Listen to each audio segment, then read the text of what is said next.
everyone, my name is Marissa and I am the maker behind Missouri Makes. Today's video is a tutorial to help you with the Darkholme Shawl. This video will not take you row by row, but I will walk you through each section of the shawl. Let's go ahead and get started. The supplies you'll need.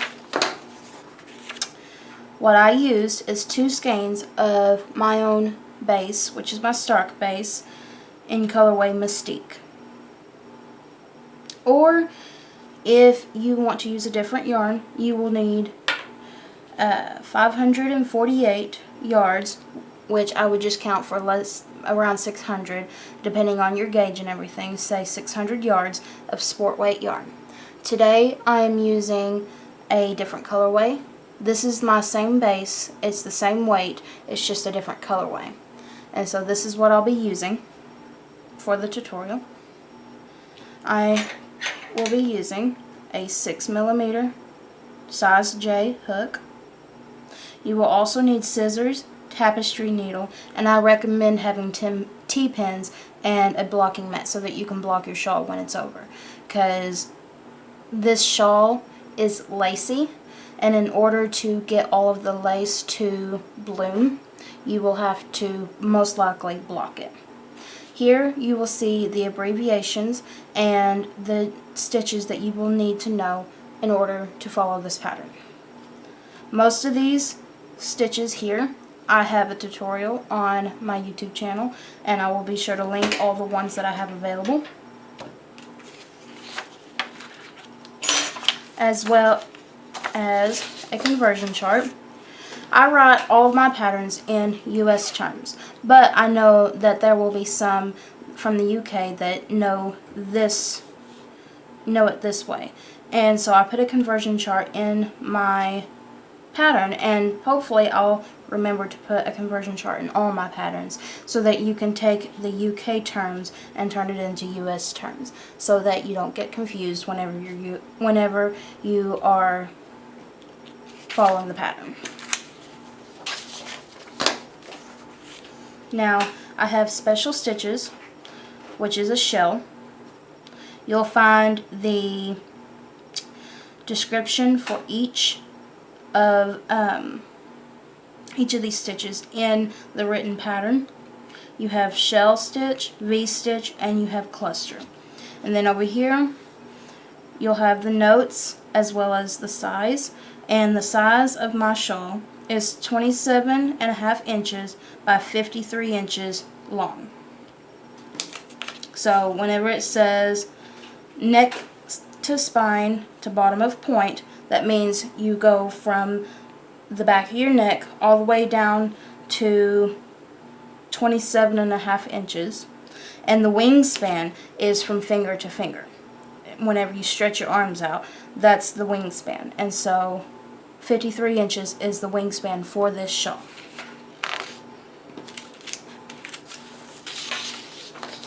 Now, if you'll see here, this is the pattern, and the pattern itself is 2 pages. And then you have the extras, which is pictures, the conversion chart, stuff like that. This whole thing is 9 pages long. But whenever you purchase the pattern on Ravelry, or if you decide to do it through ribblr, whatever you decide to do, this pattern you'll be able to take and choose which pages you want to print off. I don't think ribblr allows you to print off the pages, but Ravelry does. And so you'll be able to choose which pages you want to print off. So if you don't want to print off the whole 9 pages, you don't have to. Another special stitch that we're going to learn in this tutorial is the picot stitch, which I will take you through. There's some other ways you can wear the shawl. Let's go ahead and get started in this tutorial. Oh, and I have a page here telling you how to block your garment whenever it's all said and done.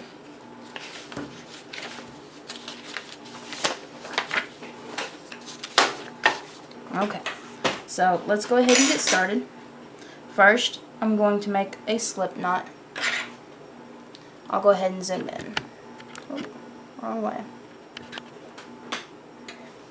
There we go.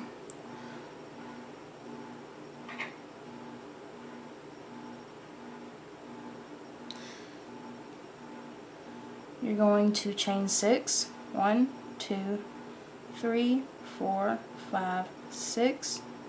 Slip stitch to the first chain to form a ring.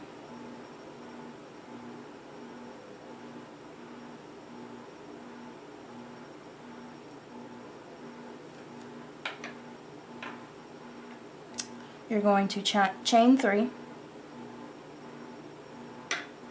which counts as a double crochet. Place 2 double crochets into your chain 6 ring.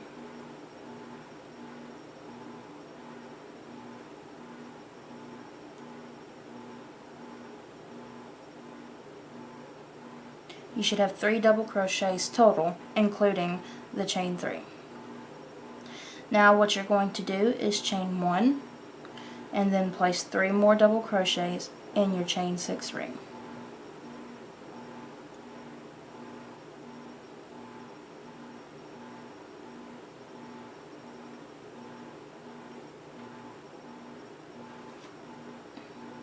Chain 2, 3 more double crochets into your chain 6 ring.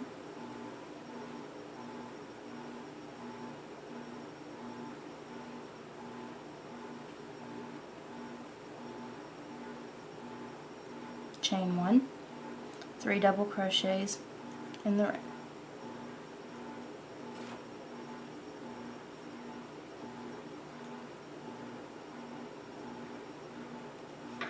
Now you should have 1, 2, 3, 4 3 double crochet clusters, 2 chain 1 spaces, and a chain 2 space. This chain 2 space here will mark the point of your shawl.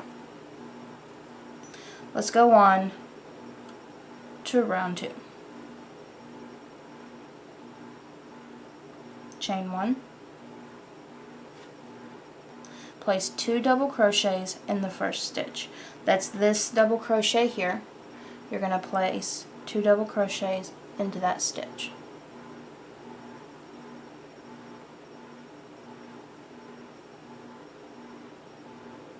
Now you're going to place a cluster in the chain 1 space.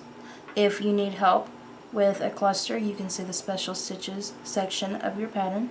Find your chain 1 space, which is right here, and place a cluster, which is 3 double crochets.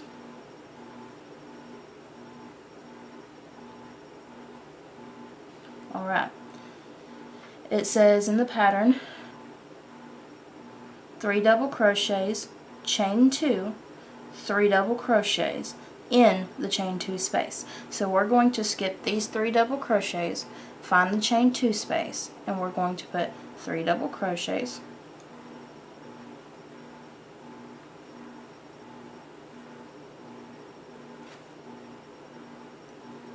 chain 2, 3 double crochets into your chain 2 space, which continues your point of the shawl.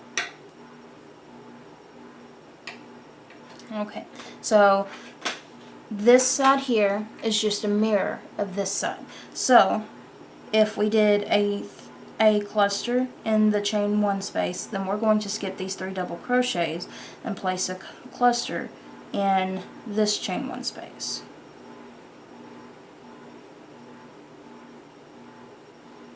And we want our end to match this end. So what we did was we placed 2 double crochets into that first stitch. So this chain 3 that you have here, I want you to go into it and place 2 double crochets in that last stitch. And this is what your round should look like.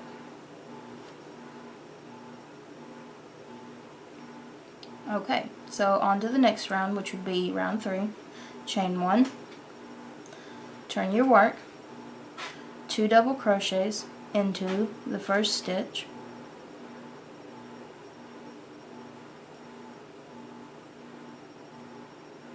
skip 1 stitch, so you're going to skip that stitch right there, and then cluster into the space. So this space here, you're going to cluster in. It's not a chain one space because we didn't chain one on this row here, but that space between the double crochets you're going to cluster in. Okay, so it says skip one stitch, cluster into the space, skip 3 double crochets, 1, 2, 3, place a cluster between these 2 clusters here. So we're going to put another cluster in between these double crochets, like that. Skip 3 double crochets, and then you're going to do 3 double crochets,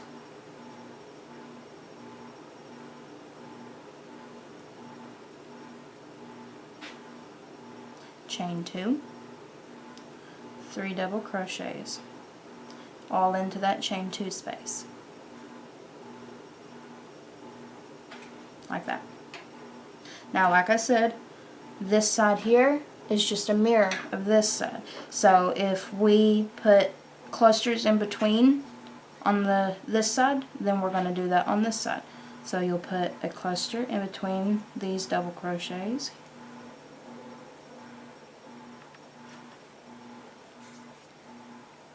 and see we've got another space here in between these, so you're going to put another set of double crochets,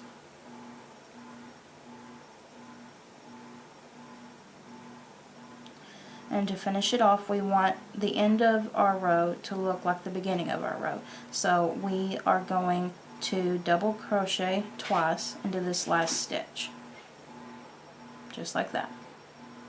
And what you're going to do is you're going to repeat round 3, which is the row 3, which is the row we just did, for rows 4, 5, 6, and 7. And when you have that done, we can go on to the next section.